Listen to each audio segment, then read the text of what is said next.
ಮದುವೆಗೆಂದು ready ಆಗ್ತಾ ಇರುವ ಕಲ್ಯಾಣ್ನನ್ನು ಹಿಂದೆಯಿಂದ ಬಂದ ವಿಜಯಲಕ್ಷ್ಮಿ ಜೋರಾಗಿ ಅವನ ತಲೆಯ ಮೇಲೆ ಹೊಡೆಯುತ್ತಾಳೆ. ಆ ಹೊಡೆತಕ್ಕೆ ಕಲ್ಯಾಣ್ ನೆಲದ ಮೇಲೆ ಬೀಳುತ್ತಾನೆ. ಅವನನ್ನು ಅಲ್ಲಿಂದ ಎಳೆದುಕೊಂಡು ಒಂದು ಕೋಣೆಗೆ ಕರೆದುಕೊಂಡು ಹೋಗ್ತಾಳೆ.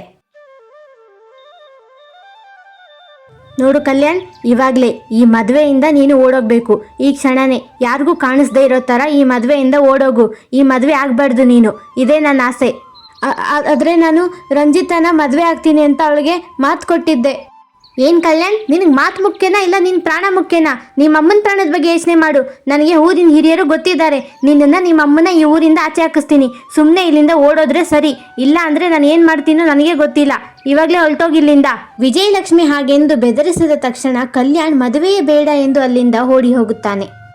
ಮಂಟಪದಲ್ಲಿ ರಂಜಿತಾ ತಯಾರಾಗಿ ನಿಂತಿರುತ್ತಾಳೆ ಅವಳ ತಾಯಿ ಪುಷ್ಪಾಳ ಜೊತೆ. ರಂಜಿತಾ, ಮುಹೂರ್ತಕ್ಕೆ ಸಮಯ ಆಯಿತು. ಎಲ್ಲಿ ಕಲ್ಯಾಣ್ ಇನ್ನೂ ಬಂದಿಲ್ಲ? ಏನಾಯ್ತು ಅವನಿಗೆ? ಅರೆ ಪುಷ್ಪ ಅಕ್ಕ, ನಾನು ಇವಾಗ ತಾನೇ ನೋಡಿದೆ. ಕಲ್ಯಾಣ್ ಈ ಮದುವೆ ಬೇಡ ಅಂದ್ಬಿಟ್ಟು ಓಡೋಗ್ಬಿಟ್ಟಿದ್ದಾನೆ ಅಕ್ಕ. ಅವನು ನಿಮ್ಮ ಮಗಳ ಜೀವನನ ಹಾಳು ಮಾಡಿಬಿಟ್ಟ. ಮದುವೆಯಿಂದ ಓಡೋಗ್ಬಿಟ್ಟ ಅವನು. ಇಲ್ಲ ಅಮ್ಮ, ಇಲ್ಲಿ ಏನೋ ತಪ್ಪಾಗಿದೆ. ಅವ್ನು ನನ್ನನ್ನು ಮದುವೆ ಆಗ್ತಾನೆ ಅಂತ ಪ್ರಾಮಿಸ್ ಮಾಡಿದ್ದ. ಆಂಟಿ, ನಿಜವಾಗ್ಲೂ ಅವ್ನು ನನ್ನನ್ನು ಮದುವೆ ಆಗ್ತೀನಿ ಅಂತ ಪ್ರಾಮಿಸ್ ಮಾಡಿದ್ದ. ಇವಾಗ ಓಡೋದ ಅಂತ ಇದ್ದೀರಾ? ಇಲ್ಲ ಪುಟ್ಟಿ, ನಾನು ನಿಜವಾಗ್ಲೂ ನೋಡಿದೆ. ಅವ್ನು ಓಡೋಗ್ತಾ ಇರೋದು. ಅವ್ನು ನಿನ್ನ ಜೊತೆ ಆಟ ಆಡ್ದ ಅನಿಸುತ್ತೆ. ಪುಷ್ಪ, ಇವಾಗ ಏನು ಮಾಡ್ತೀಯಮ್ಮ ನೀನು? ನಿನ್ನ ಮಗಳ ಮದುವೆ ನಿಂತೋಗ್ಬಿಡ್ತು. ಯಾರು ಮದುವೆ ಆಗ್ತಾರೆ ಇವಳನ್ನ? ನಾನು ಹೇಳಿದೆ ತೋರಿಸಿದ ಹುಡುಗನ ಮದುವೆ ಆಗು ಅಂತ. ಪ್ರೀತಿ ಪ್ರೇಮ ಎಲ್ಲ ಬೇಡ ಅಂತ. ಇವಾಗ ನೋಡು, ಹುಡುಗ ಓಡೋದ. ಮದುವೆ ಮಂಟಪದಲ್ಲಿ ಮದುವೆ ಹೆಣ್ಣಿನ ಮದುವೆ ನಿಂತೋದ್ರೆ ಏನು ಮಾಡೋದು? ಯಾರು ಇವಳನ್ನ ಮದುವೆ ಆಗ್ತಾರೆ? ಹೌದು ಪುಷ್ಪ, ನನಗೂ ಅರ್ಥ ಆಗುತ್ತೆ. ಮದುವೆ ಮಂಟಪದಲ್ಲಿ ಮದುವೆ ಹೆಣ್ಣಿನ ಮದುವೆ ನಿಂತೋದ್ರೆ ಹೇಗಿರುತ್ತೆ ಅಂತ. ನಾನು ನನ್ನ ಮಗನ ಕೊಟ್ಟಿಯವಳಿಗೆ ಮದುವೆ ಮಾಡೋಣ ಅನ್ಕೊತಾ ಇದ್ದೀನಿ. ಸ್ವಲ್ಪ ಈ ಕಡೆ ಬರ್ತೀಯಾ? ನಾನು ನಿನ್ನ ಹತ್ರ ಮಾತಾಡಬೇಕು.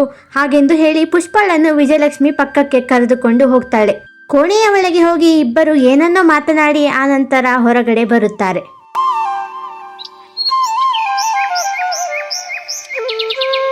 ಮಗನೇ, ನಾನು ಹೇಳ್ದಂಗೆ ಕೇಳಪ್ಪ. ಆ ಹುಡುಗಿ ಮದುವೆ ಮಂಟಪದಲ್ಲಿ ಮದುವೆ ನಿಂತೋಗ್ಬಿಟ್ಟಿದೆ. ಯಾರು ಮದುವೆ ಆಗ್ತಾರೆ ಹೇಳು? ನನಗಿರೋದು ನೀನೊಬ್ಬನೇ ಮಗ. ನನ್ನ ಮರ್ಯಾದೆನ ಉಳಿಸು ಪ್ಲೀಸ್ ಕಣೋ. ಅಮ್ಮ, ನಿಮಗೆ ಗೊತ್ತು ಅಲ್ವಾ, ನಾನು ಈಗಲೇ ಪೂಜಾ ಅನ್ನೋ ಹುಡುಗಿನ ತುಂಬಾ ಮನಸಾರೆ ಇಷ್ಟಪಡ್ತಾ ಇದ್ದೀನಂತ.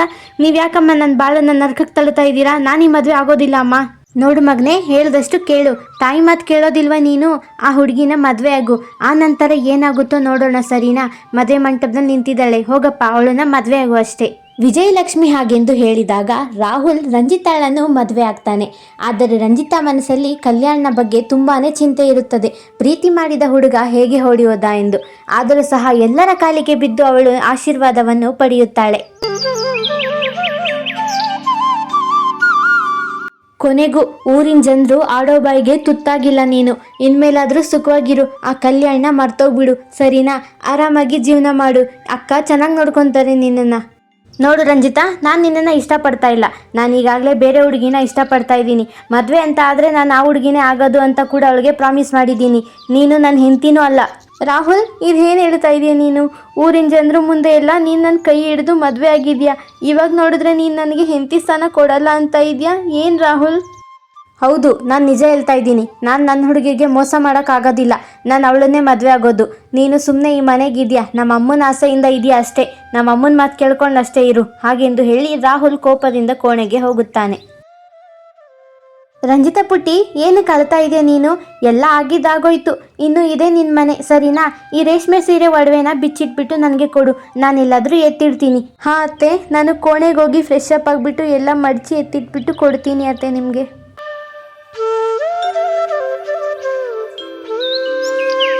ಅರೆ ಪೂಜಾ, ಏನಕ್ಕೆ ಇಷ್ಟೊಂದು ಕೋಪದಲ್ಲಿದೆಯಾ?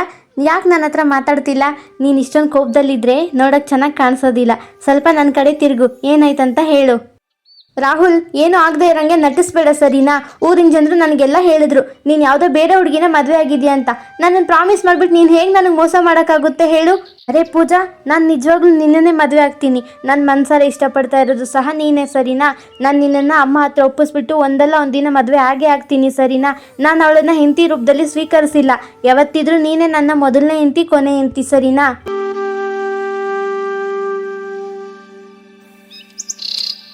ಎಲ್ಲರ ಜೊತೆ ರಂಜಿತಾ ಸಹ ಊಟ ಮಾಡಲೆಂದು ತಟ್ಟೆಯಲ್ಲಿ ಊಟ ಬಡಿಸಿಕೊಂಡು ಕುಳಿತಿರುತ್ತಾಳೆ. ಅದೇ ಸಮಯದಲ್ಲಿ ವಿಜಯಲಕ್ಷ್ಮಿ, ರಂಜಿತಾ, ನಾವು ಊಟಕ್ಕೆ ಕೂತ್ಕೊಂಡಾಗೆ ನೀನು ಬಂದು ಊಟಕ್ಕೆ ಕೂತ್ಕೊಂಡಿದ್ಯಾ, ಮತ್ತೆ ನಮ್ಗೇನಾದ್ರೂ ಬೇಕಂದ್ರೆ ಕೊಡೋರು ಯಾರು? ನಾವು ತಿಂದ ಮೇಲೆ ನೀನು ಊಟ ತಿನ್ನು. ವಿಜಯಲಕ್ಷ್ಮಿ ಹಾಗೆಂದು ಹೇಳಿದ ತಕ್ಷಣ ಮನೆಯವರೆಲ್ಲ ಊಟ ತಿಂದ ನಂತರವೇ ಅವಳು ಊಟ ತಿನ್ನಲು ಕುಳಿತುಕೊಳ್ಳುತ್ತಾಳೆ. ಆದರೆ ಕೇವಲ ಅನ್ನ ಮತ್ತೆ ರಸ ಮಾತ್ರವೇ ಉಳಿದಿತ್ತು. ಊಟವನ್ನು ತಿಂದ ನಂತರ ರಂಜಿತಾ ಮನೆಯ ಕೆಲಸ ಮಾಡಲು ತೊಡಗುತ್ತಾಳೆ. ಈಗಲೂ ಸಹ ಅವಳು ಕಲ್ಯಾಣನ್ನು ಮರೆತಿರುವುದಿಲ್ಲ. ಆದರೂ ಸಹ ಮದುವೆಯಾಗಿದೆ ಎಂದುವ ಒಂದೇ ಕಾರಣಕ್ಕಾಗಿ ಅವಳು ಸೊಸೆಯಾದ ಕರ್ತವ್ಯವನ್ನು ನಿಭಾಯಿಸುತ್ತಾ ಇರುತ್ತಾಳೆ. ಇತ್ತ ಕಡೆ ವಿಜಯಲಕ್ಷ್ಮಿ ಕೋಣೆಯಲ್ಲಿ ಕುಳಿತು ಒಬ್ಬಳೇ ಮಾತನಾಡುತ್ತಾ ಇರುತ್ತಾಳೆ. ರಂಜಿತಾಳ ಮದುವೆಯಾಗಿ 1 ತಿಂಗಳಾಗಿದೆ. ಇನ್ಮೇಲೆ ನಾನು ಏನು ಅಂತ ಅವಳಿಗೆ ತೋರಿಸ್ತೀನಿ. ನನ್ನ ನಿಜ ಸ್ವರೂಪ ಅವಳಿಗೆ ಸಹ ಗೊತ್ತಾಗಬೇಕು ಅಲ್ವಾ?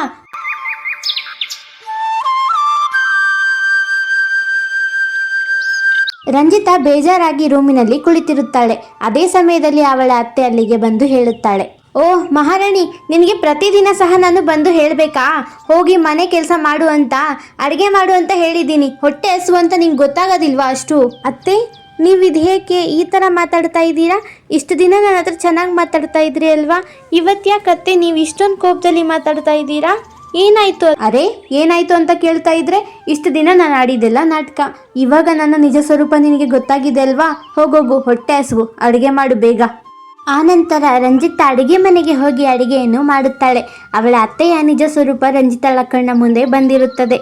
ಆದರೂ ಅವಳಿಗೆ ಏನು ಮಾಡೋಕೆ ಆಗುತ್ತೆ ಎಂದು ಅವಳು ಮನೆಯ ಎಲ್ಲ ಕೆಲಸಗಳನ್ನು ಮಾಡಿ ಮನೆಯ ಕರ್ತವ್ಯವನ್ನು ನಿಭಾಯಿಸುತ್ತಾಳೆ. ಹೀಗೆ 1 ವರ್ಷ ಕಳೆಯುತ್ತದೆ. ಊರಿನ ಜನರೆಲ್ಲ ರಂಜಿತಾಳನ್ನು ನೋಡಿ ಮಾತನಾಡಲು ಶುರು ಮಾಡಿರುತ್ತಾರೆ. ಜನರು ಏನೇ ಎಂದರೂ ಸಹ ರಂಜಿತಾ ಅವರ ಮಾತಿಗೆ ಕಿವಿ ಕೊಡುವುದಿಲ್ಲ. ನೋಡೆ, ಬರ್ತಾ ಇದ್ದಾಳೆ, ಇವಳಿಗೆ ನಾಚಿಕೆನೇ ಆಗಲ್ಲ ಅನ್ಸುತ್ತೆ. ಮದುವೆಯಾಗಿ 1 ವರ್ಷ ಆಗಿದೆ, ಇನ್ನೂ ಸಹ ಮಕ್ಕಳಾಗಿಲ್ಲ. ಇವಳೆಲ್ಲ ಏನೋ ಕೊಡ್ತಾ ಇದೆ ಅಂತ ಅನ್ಸುತ್ತೆ ಕಣೆ. ಮಗನೇ, ಊರಿನ ಜನ ಎಲ್ಲ ನೀನು ಹೆಂಡತಿ ಬಗ್ಗೆ ಕೆಟ್ಟದಾಗಿ ಮಾತಾಡ್ತಾ ಇದ್ದಾರೆ. 1 ವರ್ಷ ಆದರೂ ಅವಳಿಗೆ ಇನ್ನೂ ಮಕ್ಕಳಾಗಿಲ್ಲ ಅಂತ. ನೀನು ಸುಮ್ಮನೆ ಬೇರೆ ಮದುವೆ ಮಾಡ್ಕೊಬೋದು ಅಲ್ವಾ ಮಗನೇ? ಬೇರೆ ಮದುವೆನಾ ಅಮ್ಮ? ಹ್ಞೂ ಅಮ್ಮ, ಸರಿ. ಪೂಜಾ ನನಗೋಸ್ಕರ ಕಾಯ್ತಾ ಇದ್ದಾಳೆ. ನೀವೆಲ್ಲೂ ಬೇರೆ ಕಡೆ ಹೆಣ್ಣು ಹುಡುಕ್ಬೇಡಿ. ನಾನು ಪೂಜಾಳನ್ನು ಮದುವೆ ಆಗ್ತೀನಿ. ಯಾರಿಗೂ ಸಹ ಗೊತ್ತಾಗೋದಿಲ್ಲ. ನಾನು ಅವಳನ್ನ ಚೆನ್ನಾಗೂ ನೋಡ್ಕೊತೀನಿ. ಸರಿ ಮಗನೇ, ಯಾರಿಗೂ ಗೊತ್ತಾಗದೆ ಊರಿನ ದೇವಸ್ಥಾನದಲ್ಲಿ ಕದ್ದು ಮುಚ್ಚಿ ಮದುವೆ ಆಗ್ಬಿಟ್ಟು ಮನೆಗೆ ಕರ್ಕೊಂಬಂದ್ಬಿಡು, ಸರಿನಾ? ನನಗೊಂದು ಮೊಮ್ಮಗು ಸಿಗುತ್ತೆ. ಅತ್ತೆ, ಇದೇನಿದು? ನೀವು ನಿಮ್ಮ ಮಗನ ಕಿವಿಗೆ ಏನು ತುಂಬ್ತಾ ಇದ್ದೀರಾ? ಬೇರೆ ಮದುವೆ ಆಗೋಕೆ ಹೇಳ್ತಾ ಇದ್ದೀರಾ? ನಾನು ಇದ್ದೀನಿ ಅಲ್ವಾ ಅತ್ತೆ? ಹೌದು ಕಣೆ, ಕೆಲ್ಸದವಳೆ ನೀನಿದ್ಯಾ? ನೀನು ಈ ಮನೆ ಕೆಲಸ ಮಾಡೋಕಷ್ಟೇ ಇದೆಯಾ? ನಮ್ಮ ಮನೆಗೊಂದು ವಾರಿಸ್ ಕೊಡೋಕ್ಕಾಯ್ತಾ ನಿನಗೆ? ಇಲ್ಲ ತಾನೇ? ನನ್ನ ಮಗ ಬೇರೆ ಮದುವೆ ಆಗ್ಬಿಟ್ಟು ಬರ್ತಾನೆ, ಮುಚ್ಕೊಂಡಿರು.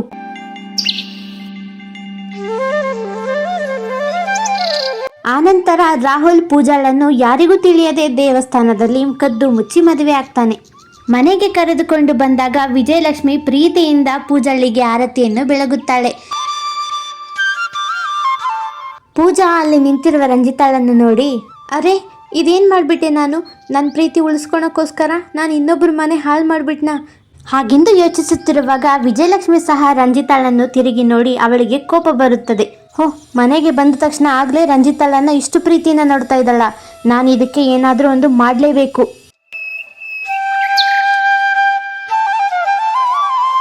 ಅಯ್ಯೋ ಮಗನೇ, ಬಾರೋ ಇಲ್ಲಿ. ಎಲ್ಲ ಹೊಲ್ಟೋಯ್ತು ಕಣೋ, ನನ್ನ ಹತ್ರ ಇರೋದೆಲ್ಲ ಹೊಲ್ಟೋಯ್ತು. ನಾನು ಹಾಳಾಗೋದೆ ಕಣೋ, ಬಾರೋ ಇಲ್ಲಿ ಮಗನೇ. ಮನೆಯವರೆಲ್ಲ ಓಡಿ ಬರುತ್ತಾರೆ. ಅಮ್ಮ, ಯಾಕಮ್ಮ ಇಷ್ಟು ಜೋರಾಗಿ ಕಿರ್ಚ್ದೆ? ಏನಾಯ್ತು? ಇಷ್ಟು ಬೆಳಗ್ಗೆ ಬೆಳಗ್ಗೆ ಏನಾಯ್ತಮ್ಮ? ಏನಂತ ಹೇಳಿ ಮಗನೇ, ನನ್ನ ಬಾಕ್ಸಲ್ಲಿರೋ ಎಲ್ಲ ಒಡವೆನ ಕದ್ಕೊಂಡ್ಬಿಟ್ಟಿದ್ದಾಳೆ. ಬೇರೆ ಯಾರೂ ಅಲ್ಲ, ಇವಳೆ, ಈ ಹೊಸ ಸೊಸೆನೆ. ನಿನ್ನೆ ರಾತ್ರಿ ನನ್ನ ಕೋಣೆ ಮುಂದೆ ನಿಂತಿರೋದನ್ನ ನಾನೇ ನೋಡಿದೆ. ಅತ್ತೆ, ಇದೇನಂತ ಇದ್ದೀರಾ? ಇಲ್ಲ ಇಲ್ಲ, ನಾನಲ್ಲ, ನಾನು ಕದ್ದಿಲ್ಲ ಅತ್ತೆ, ನಿಜವಾಗ್ಲು. ಮಗನೇ, ನಿನ್ನೆ ಮೊನ್ನೆ ಬಂದವಳ ಮಾತು ನಂಬ್ತೀಯಾ ಇಲ್ಲ ನನ್ನ ಮಾತು ನಂಬ್ತೀಯ ಮಗನೇ? ನಾನು ನಿನಗೆ ಸುಳ್ಳು ಹೇಳ್ತಾ ಇದ್ದೀನಿ ಅಂತ ಅನ್ಸುತ್ತಾ? ಇವಳೆ ಕದ್ದಿದ್ದು ಮಗನೇ, ನಾನು ನೋಡ್ದೆ ಕಣಪ್ಪ, ಇವಳೆ ಎಲ್ಲ ಮಾಡಿದ್ದು. ಪೂಜಾ, ನೀನು ಈ ಥರ ಮಾಡ್ತೀಯ ಅಂತ ನಾನು ಅಂದ್ಕೊಂಡೇ ಇರಲಿಲ್ಲ. ನಾನು ನಿನ್ನನ್ನು ಇದಕ್ಕೆ ಮದುವೆ ಆಗಿದ್ದು. ಹಾಗೆಂದು ಹೇಳಿ ಕೋಪದಿಂದ ರಾಹುಲ್ ಅಲ್ಲಿಂದ ಹೊರಟು ಹೋಗುತ್ತಾನೆ. ಆ ರಾತ್ರಿ ಎಲ್ಲರೂ ಮಲಗಿದ್ದಾಗ ವಿಜಯಲಕ್ಷ್ಮಿ ಒಡವೆ ಬಾಕ್ಸ್ನಲ್ಲಿ ಎಲ್ಲ ಒಡವೆಗಳನ್ನು ಎತ್ತಿ ಇಟ್ಟು ಬೀಗವನ್ನು ಹಾಕುತ್ತಿದ್ದಳು. ಇದನ್ನು ನೋಡುತ್ತಾ ರಂಜಿತಾ ಅಲ್ಲಿಯೇ ನಿಂತಿರುತ್ತಾಳೆ. ಅರೆ, ಇದೇನಿದು? ಅತ್ತೆ ನೋಡಿದ್ರೆ ಬೆಳಗ್ಗೆ ರಾಮಾಯಣನೇ ಮಾಡಿದ್ರು ಪೂಜಾ ಕದ್ದಿದ್ದಾಳೆ ಅಂತ. ಇವಾಗ ನೋಡಿದ್ರೆ ಒಡವೆಗಳೆಲ್ಲ ಅತ್ತೆ ಹತ್ರನೇ ಇದೆ, ಅದು ಅಲ್ಲದೆ ಮುಚ್ಚಿಡ್ತಾ ಇದ್ದಾರೆ.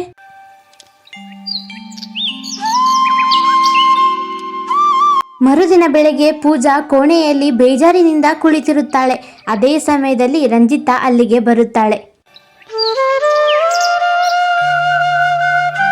ಪೂಜಾ ಕಣ್ಣೀರನ್ನು ಹಾಕುತ್ತಾ ರಂಜಿತಾಳ ಬಳಿ ಹೇಳುತ್ತಾಳೆ, ಅಕ್ಕ, ನನ್ನನ್ನು ನಂಬಿ. ನಾನು ನಿಜವಾಗ್ಲೂ ಆ ಒಡವೆಗಳನ್ನು ಕದ್ದಿಲ್ಲ ಅಕ್ಕ, ನಿಜ ಅಕ್ಕ. ಪೂಜಾ ಅಳಬೇಡ. ಯಾರು ನಿನ್ನನ್ನು ನಂಬಿಲ್ಲ ಅಂದರೂ ನಾನು ನಿನ್ನನ್ನು ನಂಬ್ತೀನಿ. ಆ ಒಡವೆಗಳು ಎಲ್ಲೂ ಹೋಗಿಲ್ಲ. ಅತ್ತೆ ಆ ಒಡವೆಗಳನ್ನು ಬೀರಲ್ಲಿ ಸೇಫಾಗಿ ಎತ್ತಿಟ್ಟಿದ್ದಾರೆ. ನಾನು ನಿನ್ನೆ ರಾತ್ರಿನೇ ನೋಡಿದೆ. ನಾನು ನಿನ್ನನ್ನು ನಂಬ್ತೀನಿ. ನೀನು ಅಳಬೇಡ, ಸರಿನಾ? ಅತ್ತೆ ಬೇಕು ಬೇಕು ಅಂತಲೇ ಇದನ್ನೆಲ್ಲ ಮಾಡ್ತಾ ಇದ್ದಾರೆ. ಏನು ಬೇಕು ಬೇಕು ಅಂತ ಮಾಡ್ತಾ ಇದ್ದಾರಾ? ಅಕ್ಕ, ಅತ್ತೆ ಯಾಕಕ್ಕ ಈ ಥರ ಮಾಡ್ತಾ ಇದ್ದಾರೆ? ಅದರಿಂದ ಕಾರಣ ಇರಬೇಕು ಅಲ್ವಾ? ಏನಕ್ಕೆ ಮಾಡ್ತಾ ಇದ್ದಾರೆ ಅಂತ ಹೇಳಿ ಅಕ್ಕ ಸ್ವಲ್ಪ. ಅತ್ತೆ ಹಾಗೆ, ನೀನು ಹೊಸದಾಗಿ ಬಂದಿದ್ಯಾ ಇವಾಗ, ಅದಕ್ಕೆ ನಿನ್ನನ್ನು ಇವಾಗಲಿಂದನೇ ಅವ್ರ ಕಂಟ್ರೋಲಲ್ಲಿ ಇಟ್ಕೊಳೋದಕ್ಕೆ ನೋಡ್ತಾ ಇದ್ದಾರೆ. ನನ್ನನ್ನು ಸಹ ಹೀಗೆ ಮಾಡಿದ್ರು. ನನ್ನ ಜೀವನನೇ ನರಕ ಆಗೋಗ್ಬಿಡ್ತು. ಏನು ಹೇಳ್ತಾ ಇದ್ದೀರಾ ಅಕ್ಕ? ಅತ್ತೆ ಈ ಥರನಾ? ನಿಮಗೂ ಸಹ ಇಷ್ಟು ಟಾರ್ಚರ್ ಕೊಟ್ಟಿದ್ದಾರೆ ಅಂದರೆ ನೀವು ನಿಮ್ಮ ತಾಯಿ ಮನೆಗೆ ಹೋಗ್ಬೇಕಲ್ವಾ? ಯಾಕೆ ಇಲ್ಲೇ ಇದ್ದೀರಾ ನೀವು? ಯಾಕೆ ಹೋಗಿಲ್ಲ ನೀವು ಅಲ್ಲಿಗೆ? ಹೇಗೆ ಹೋಗಲಿ ಪೂಜಾ, ನನ್ನ ಮದುವೆ ಆಗಿ 1.5 ವರ್ಷ ಆಗಿದೆ. ಆದರೂ ಸಹ ನನ್ನನ್ನು ಮನೆಯಿಂದ ಆಚೆ ಕಳಿಸಿಲ್ಲ. ಮನೆಯಿಂದ ಆಚೆ ಹೋದರೆ ನನ್ನ ಕೈಕಾಲು ಮುರಿತೀನಿ ಅಂತ ಹೇಳಿ ಭಯ ಇಕ್ಸಿದ್ದಾರೆ. ಅಕ್ಕ, ಅತ್ತೆ ಶಾಪಿಂಗ್ ಮಾಡೋದಕ್ಕಂತ ಹೋಗಿದ್ದಾರೆ. ಮತ್ತೆ ನಮ್ಮ ಯಜಮಾನ್ರು ಕೂಡ ಎಲ್ಲ ಆಚೆ ಹೋಗಿದ್ದಾರೆ. ನೀವು ಇದೇ ಸರಿಯಾದ ಸಮಯ. ಹೋಗಿ ಅಕ್ಕ, ಮನೆ ಕೆಲಸ ಎಲ್ಲ ನಾನು ನೋಡ್ಕೊತೀನಿ. ಕೊಡಿ ಈ ಬ್ಯಾಗ್ನ, ನೀವು ಹೋಗಿ. ಹಾಗೆಂದು ಹೇಳಿ ಪೂಜಾ ರಂಜಿತಾಳನ್ನು ಅವರ ಮನೆಗೆ ಕಳಿಸುತ್ತಾಳೆ. ರಂಜಿತಾ 1.5 ವರ್ಷದ ನಂತರ ಅವಳ ತಾಯಿ ಪುಷ್ಪಾಳನ್ನು ನೋಡಲು ಮನೆಗೆಂದು ಬರುತ್ತಾಳೆ. ಅಮ್ಮ, ಏನಮ್ಮ ನೀನು ಇಲ್ಲಿದ್ಯಾ? ನಮ್ಮನೆ ಎಲ್ಲಮ್ಮ? ನಮ್ಮನೆ ಬಿಟ್ಟು ನೀನು ಬೇರೆಯವ್ರ ಮನೆ ಮುಂದೆ ಯಾಕಮ್ಮ ಕುತ್ಕೊಂಡಿದ್ಯಾ? ಈ ಗುಡಿಸ್ಲ ಮನೆ ಯಾರ್ದಮ್ಮ? ನಿನ್ನ ಬಟ್ಟೆ ಯಾಕೆ ಹೀಗಿದೆ? ಹಾಗೇನಮ್ಮ, ಎಲ್ಲ ಸಾಲ ಮಾಡಬೇಕಾಯ್ತು. ನಿನ್ನ ಮದುವೆಗೆ ಅಂದ್ಬಿಟ್ಟು ಎಲ್ಲ ಖರ್ಚಾಗೋಯ್ತು. ನನ್ನ ಹತ್ರ ಏನೂ ಉಳಿದಿಲ್ಲ. ನಾವು ಬೀದಿಗೆ ಬಿದ್ದುಬಿಟ್ಟಿದ್ದೀವಿ. ಇವಾಗ ಏನು ಮಾಡಲಿ ಹೇಳು? ಅಮ್ಮ, ಏನು ಹೇಳ್ತಾ ಇದೆಯಾ ನೀನು? ನನ್ನ ಮದುವೆಗಂತ ಸಾಲ ಮಾಡ್ದ?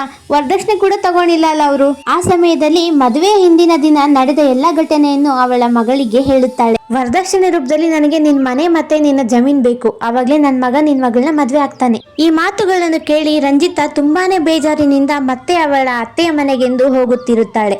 ಅದೇ ಸಮಯದಲ್ಲಿ ಕಲ್ಯಾಣ್ ಅಲ್ಲಿಯೇ ನಿಂತಿರುತ್ತಾನೆ. ಕಲ್ಯಾಣ್, ಇದೇನಿದು? ನೀನು ಇಲ್ಲೇನು ಮಾಡ್ತಾ ಇದೆಯಾ? ನನ್ನ ಮದುವೆ ದಿನ ನನ್ನನ್ನು ಬಿಟ್ಬಿಟ್ಟು ಓಡೋದವ್ ನೀನು ಯಾವ ಮಕ್ಕ ಇಟ್ಕೊಂಡು ಈ ಊರಲ್ಲಿದ್ಯಾ? ಏನಕ್ಕೆ ಬಂದಿದ್ಯಾ ಇಲ್ಲಿ ಮತ್ತೆ ನೀನು? ನೋಡು ರಂಜಿತಾ, ನಾನು ನಿನ್ನ ಮನಸಾರೆ ಇಷ್ಟಪಡ್ತಾ ಇದ್ದೀನಿ. ಅವತ್ತು ನಾನು ಬೇಕು ಅಂತ ಓಡೋಗಿಲ್ಲ.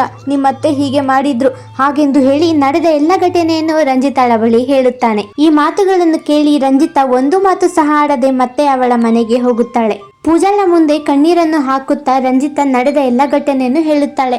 ಅವಳ ತಾಯಿ ಆಸ್ತಿಯನ್ನು ಕಸಿದುಕೊಂಡರು ಮತ್ತೆ ಕಲ್ಯಾಣ್ನನ್ನು ಮದುವೆಯಿಂದ ಓಡಿಸಿದರು ಎಂದು.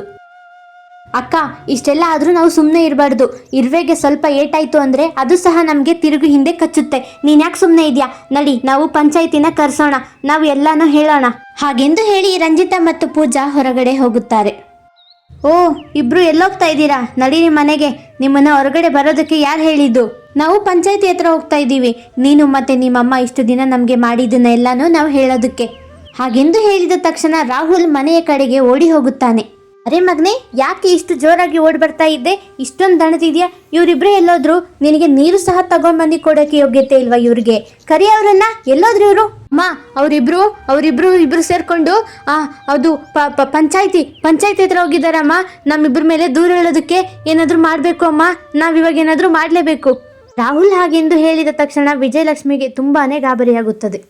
ಇತ್ತ ಕಡೆ ಪೂಜಾ ಮತ್ತು ರಂಜಿತಾ ಇಬ್ಬರು ಪಂಚಾಯಿತಿಯ ಮುಖ್ಯ ಅಧ್ಯಕ್ಷರ ಬಳಿ ಹೋಗಿ ನಡೆದ ಎಲ್ಲ ಘಟನೆಯನ್ನು ಹೇಳುತ್ತಾರೆ. ಇದನ್ನು ಕೇಳಿ ಊರಿನ ಅಧ್ಯಕ್ಷರು ಒಂದು ಕರೆಯನ್ನು ಮಾಡಿ ಅವರಿಬ್ಬರನ್ನು ಪಂಚಾಯಿತಿಯ ಕಟ್ಟೆಗೆ ಕರೆತರಲು ಹೇಳುತ್ತಾನೆ. ಏನು ವಿಜಯಲಕ್ಷ್ಮಿ, ನಿನ್ನ ಸೊಸೆಂದ್ರು ಬಂದು ನನಗೆ ಈ ಥರ ಎಲ್ಲ ನಿನ್ನ ಮೇಲೆ ದೂರ ಹೇಳಿದ್ದಾರೆ. ನೀನು ಈ ಥರ ಮಾಡೋದಾ? ನಮ್ಮೂರಲ್ಲಿ ಹೆಣ್ಮಕ್ಳಿಗೆ ತುಂಬಾ ಗೌರವ ಕೊಡ್ತೀವಿ. ನೀನು ನೋಡಿದ್ರೆ ಆ ಹೆಣ್ಮಕ್ಳಿಗೆ ಇಷ್ಟೊಂದು ಹಿಂಸೆ ಕೊಡ್ತಾ ಇದೀಯಾ. ಅದು ಅಲ್ಲದೆ ಅವ್ರ ಆಸ್ತಿನೆಲ್ಲ ಕಿತ್ಕೊಂಡಿದ್ಯಾ ಅಂತೆ. 2ನೇ ಮದುವೆ ಮಾಡಿಸಿದ್ಯಾ? ಅಧ್ಯಕ್ಷರೇ, ನನ್ನಿಂದ ತಪ್ಪಾಗ್ಬಿಡ್ತು. ನನ್ನ 2 ಸೊಸೆಗಳನ್ನ ನಾನು 2 ಕಣ್ ಥರ ನೋಡ್ಕೊತೀನಿ. ಸಾಕು ನಿಲ್ಸು. ಒಂದ್ಸರಿ ತಪ್ಪು ಮಾಡೋದವರು ಇನ್ನೊಂದ್ಸರಿ ತಪ್ಪು ಮಾಡಲ್ಲ ಅಂತ ಏನು ಗ್ಯಾರಂಟಿ ಹೇಳು? ಇವಾಗ ಅವ್ರ ಆಸ್ತಿನೆಲ್ಲ ಅವ್ರಿಗೆ ವಾಪಸ್ ಕೊಟ್ಬಿಡು. ಮತ್ತೆ ಆ ಮನೆ ಖಾಲಿ ಮಾಡಿಕೊಂಡು ನೀನು ನಿನ್ನ ಮಗ ಈ ಊರಿಂದ ಹೊರಟೋಗಿ. ಹಾಗೆಂದು ಹೇಳಿ ಇಬ್ಬರನ್ನು ಊರಿನಿಂದ ಹೊರ ಹಾಕುತ್ತಾರೆ. ಅಧ್ಯಕ್ಷರೇ, ನೀವೇನು ಅಂದ್ಕೊಳೋದಿಲ್ಲ ಅಂದರೆ ನಾನು ಇವಾಗೂ ಸಹ ರಂಜಿತನನ್ನ ಮದುವೆ ಆಗೋಕ್ಕೆ ರೆಡಿಯಾಗಿದ್ದೀನಿ. ನಾನು ರಂಜಿತನ ಬಿಟ್ಟು ಇರೋಕ್ಕಾಗಲ್ಲ ಅಧ್ಯಕ್ಷರೇ. ನಮ್ಮಿಬ್ಬರನ್ನ ಮದುವೆ ಮಾಡಿಸಿ. ಅಕ್ಕ ಏನಕ್ಕೆ ನನ್ನ ಮಕ್ಕ ನೋಡ್ತಾ ಇದೆಯಾ? ಕೊನೆಗೂ ನಿನಗೆ ನಿನ್ನ ಪ್ರೀತಿ ಸಿಕ್ತು. ನನ್ನ ಪ್ರೀತಿ ಇಂಥದ್ದು ಅಂತ ನನಗೆ ಗೊತ್ತಿರಲಿಲ್ಲ. ನೀನನ್ನ ನಿನ್ನ ಜೀವನದಲ್ಲಿ ಚೆನ್ನಾಗಿರೋ ಅಕ್ಕ, ಮದುವೆ ಆಗೋದಕ್ಕೆ ಒಪ್ಕೋ. ಸರಿ ಮತ್ತೆ ಹಾಗಂದ್ರೆ ಎರಡು ಕಡೆಯಿಂದ ಒಪ್ಪಿಗೆ ಇದೆ ಅಂದರೆ ನಾನೇ ನಿಮ್ಮಿಬ್ಬರನ್ನ ಮುಂದೆ ನಿಂತು ಊರಿನ ದೇವಸ್ಥಾನದಲ್ಲಿ ಮದುವೆ ಮಾಡಿಸ್ತೀನಿ. ಸರಿನಾ? ನಾಳೆನೇ ಮದುವೆಗೆ ಎಲ್ಲ ಸಿದ್ಧತೆನ ಮಾಡ್ಕೊಳ್ರಿ.